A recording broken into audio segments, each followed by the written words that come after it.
Hey everyone, welcome to Close Look. Kevin Atwell here with you. I'm sitting with a very young, inspirational, talented, and very thoughtful individual who goes by the name of Nima Farzaneh. He did something extraordinary in 2010 over the Christmas holidays. He went homeless for the holidays. I'm extremely excited to hear his story, so let's take a close look. Nima, how are you doing this evening? Great, thank you very much. How are you? Yeah. Wonderful, fantastic. Extremely excited to hear you going homeless for the holidays. Let's start by just talking about who you are, what you do for school, and where you go to school and what you study. Sure. Well, I graduated from UBC with a combined major in microbiology and computer science. And then I worked for 4 years for Genome BC, working on spruce trees and looking into their genome. And then I recently started going back to school, and now I'm doing my second bachelor's, this time in a double major in math and economics. Wonderful. Do you also have a job? Right now, I'm just a student, so no. Yeah. How do you make ends meet financially? Well, I referee soccer on the weekends, so other than that, I do get a student loan, so it's really expensive nowadays, but you know, I think in the end everything kind of works out. So. Yeah, absolutely. So going homeless for the holidays, what sparked an interest in you going homeless for the holidays? Well, I was heading to work. I was taking the bus heading to work, and this thought came into my head. The thought was, well, how does it feel like to be homeless during Christmas? I've always been with my family every Christmas. You know, we've always had food, we've always had shelter. So I just wanted to know what people who don't have a family or who are living on the streets go through, and that's where it all started, actually. And how long were you homeless for? I went for a week. I started with absolutely no money. All I had was a garbage bag full of clothes to keep me warm, and other than that, I was just I also took a notebook with me, and I took a pen and paper, and I took a lot of notes. I took over 100 pages, about 120 pages of notes, and I wrote down everything that happened to me from the morning to at night, and even while I was sleeping, everything. I wrote everything down that I could. Everything down. So like all of your experiences. What are some of the experiences? I'm excited to hear the experiences that you experienced in relation to other individuals who also lived on the streets, and also individuals just passerbys. Yeah, I mean, once you put yourself in the role of being somebody who's homeless, people treat you differently.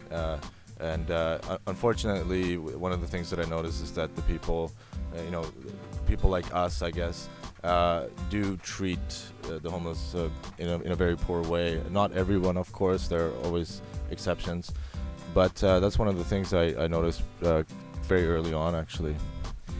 Could you please provide us with an example of how you were treated differently, and how it must have been just a complete shock to you, a reality check?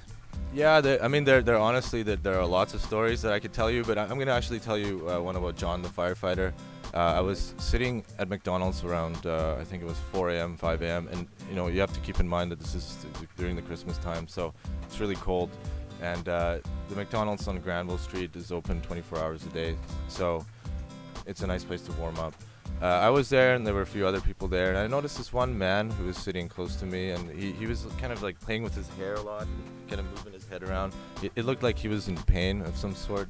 So I started asking him, hey, how's it going? And started a conversation. I'm like, how are you? And he pointed at his ankle, right? And I was curious. I said, oh, what happened to your ankle? And he started explaining to me a story of how he was a firefighter, and there was a burning building, and he wasn't on duty at the time, but he decided to run into the building to see if anybody's in there, because I think what he said was he heard a scream.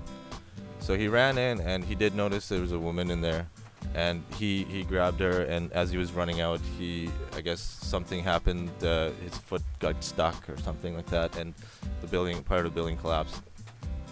And his ankle's been hurt ever since, and he has a metal pole in there or whatever. And that story was very moving for me, because it's something that you wouldn't expect. You would say, okay, well, this guy looks homeless, or he looks poor, and we just judge them right away without knowing the entire story of it. So he, in fact, was homeless? I don't know if he was homeless, but he was, definitely in pain. And if we were to stereotype him, we would definitely, say something like he's either homeless or poor. He was definitely not well off because of the way he was, I guess, dressed and stuff. And I brought a bunch of socks, extra socks with me, because I know that's when your socks get wet and you're on the street, it's like the worst thing. And so I offered him a pair of socks, and he changed his sock in the restaurant. And at that time, one of the cashiers from McDonald's came by, and he said that I'm sorry, but you have to leave right away.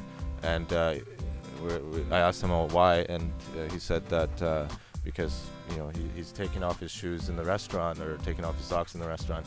And at that point in time, I felt obliged, because I knew his story. I stood up and I asked the cashier, I'm like, excuse me, but do you know what this guy did? Do you even know his story? And right away the cashier said, oh, he's probably poor, or he just can't afford anything else or whatever. And I said, well, no, actually he saved someone from a burning building, and if you were in that burning building, he would save you. He didn't judge, he wouldn't judge you inside the building, but it seems like you're kind of judging him right now. And I think that's one of the biggest problems we have in our society, in our city today, actually, or anywhere in the world, actually. Huge problem. I mean, that's a perfect example of judging a book by its cover, and how it's so superficial and outright stupid. Yeah, definitely. And I mean, that's basically what I went through throughout my experiences. And another thing that I noticed is that everyone has different experiences in their lives, so we're all obviously not brought up the same. We're all different people. We have different experiences, and sometimes some of the people that I talked to did have some very negative experiences as they were growing older. For example, some of them may have been raped by one of their family members for many years, or some people are just born in an extremely impoverished state, or they have parents that are alcoholics, and all these things, obviously create a world for them that's just not positive. And once you see the world in that kind of point of view, then everything becomes more negative, and it's easy for us to judge that without ever, being raped for many years, or being physically or mentally abused for many years. So that's something to keep in mind, I think, when it comes to people who are living in different states, or in poor neighborhoods, or are drug addicted. I also wanted to just touch on the other end of the spectrum of how there are individuals that are brought up in very affluent families, who have immense amounts of support around them, family, friends, and money, but sometimes they end up on the streets. So I'm a big believer in life is kind of like a game of poker. You could be dealt a very poor hand but play very well and end up with a royal flush, or you could end up with a fantastic hand of cards but completely just ruin it and lose the game altogether. Wow. How many days into your bout of homelessness did you gain enough money panhandling to sort of afford your first bit of food with money that was given to you? And what did you eat? Where did you go? Well, what was your experience like when you went to that place? Before I head out, actually, I did donate a bunch of money to the Union Gospel Mission, because I assumed that I'd be eating there a lot. I made sure that I donated, I think it was 77 meals, but I was going to only have 7. So I wanted to give back, at least 10 times as much. And I kept track of the money that I got from panhandling. And, since today, I've returned that, a lot more than probably tenfold. But the thing is, when I was eating there, you don't have, when you're homeless, I mean, I'm totally generalizing. It was only a week, right? Like, that's not even a taste.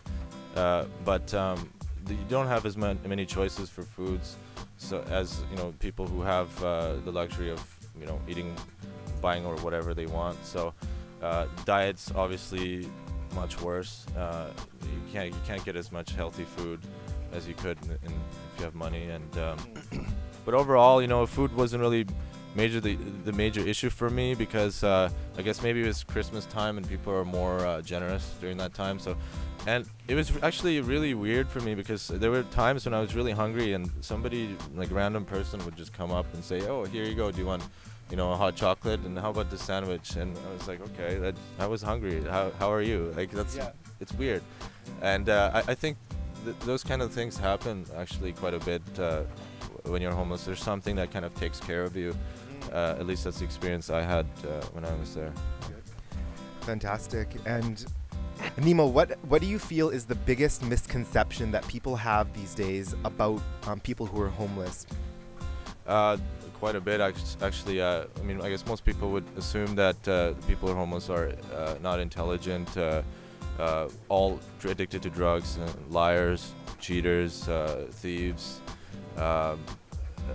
and none of them are actually true. I mean, there are exceptions everywhere, of course. Some people are like that, but I think one of the things in our society that we unfortunately seem to believe in is that poor people are bad, and it's bad to be poor, kind of thing. And and all those qualities that I mentioned also exist at the other side of the spectrum. Very rich people can be addicted to drugs. They can be liars. They can be cheaters. They can be anything really. And yeah, I think the sense of community that's down there is also a misconception. I think they have more of a sense of community there than we do here, for the most part. But there are many, and that's why I say people should find out for themselves. Right? Wonderful. Wow, I can't wait to hear more of Nima's story. We'll hear the other side of his story, the practicality of life, when we return. Welcome back. We're going to talk to Nima about life and his goals and aspirations and where he sees himself. Nima, when you were growing up, what was your childhood like?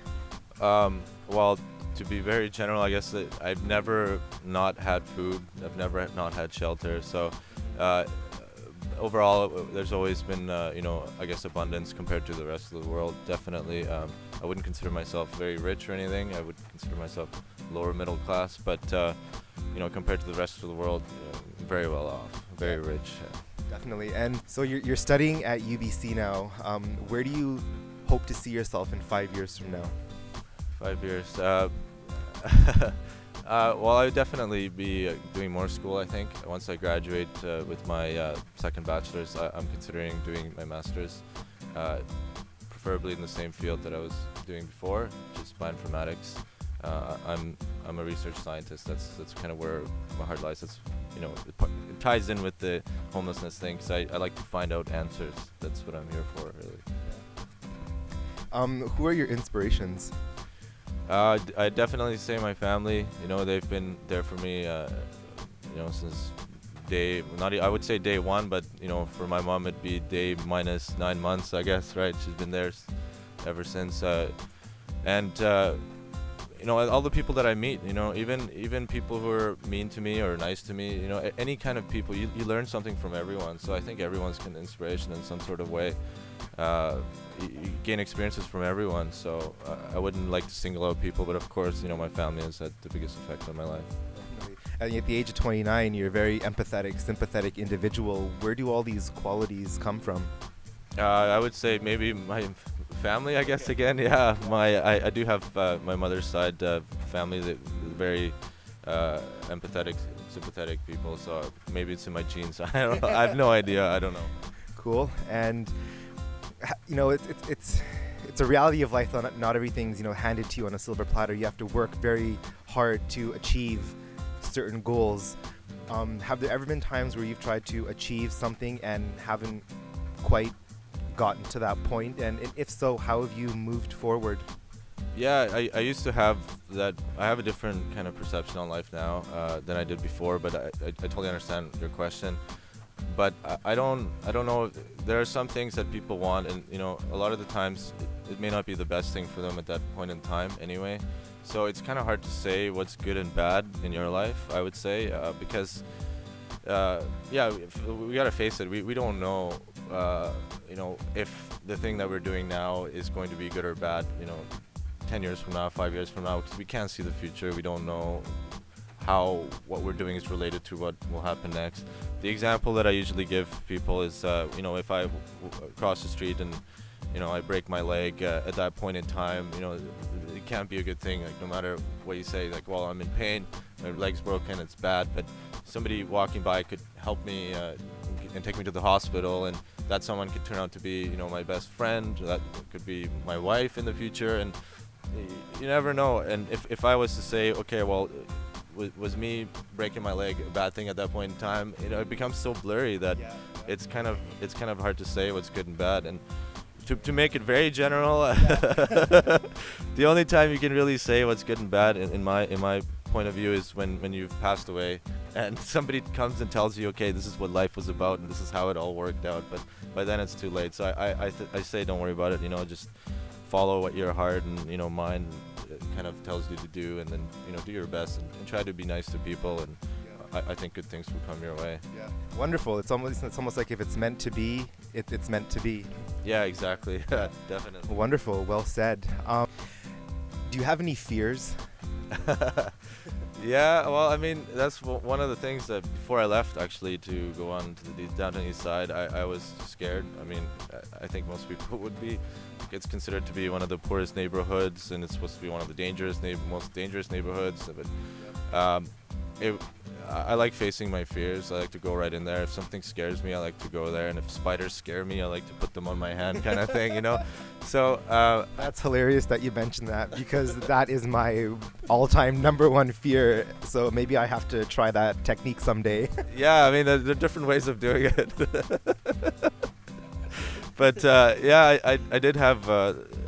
I think fear, you know.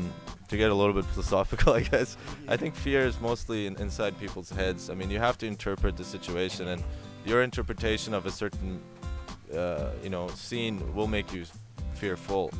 So I think there's a quote like, the only thing you have to fear is fear itself. So if you have fear in your head, you know, if you're scared of your surroundings, then you're going to create fear inside of you. So you can also do the opposite, and yeah, just embrace the moment, whether it's good or bad, and just not judge it, I guess. Yeah, definitely. Wonderful. We'll be right back.